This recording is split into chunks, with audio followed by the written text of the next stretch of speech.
Group insurance ते 2002, 2007 ऐं 2009 वारो शर्त क़ाबिल क़बूल न आहे। 1972 खां ग्रुप इंश्योरेंस जा कटौती थियल पैसा बेवाइन, यतीमनि ऐं वॾी ॼमार जे पेंशनर्स खे जल्द खां जल्द ॾिना वञनि।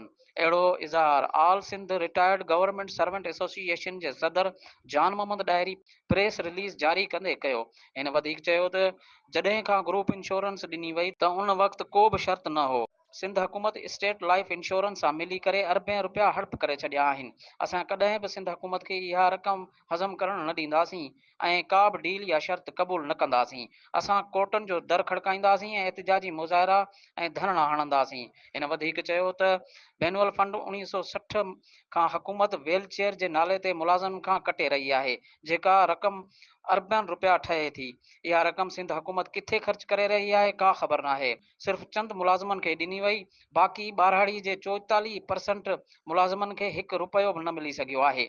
असां सिंध हुकूमत खे मुतालबो था कयूं त शर्तनि में नरमी कई वञे ऐं सिंध जे सभिनी रिटायर्ड मुलाज़िमनि खे रक़म ॾिनी वञे।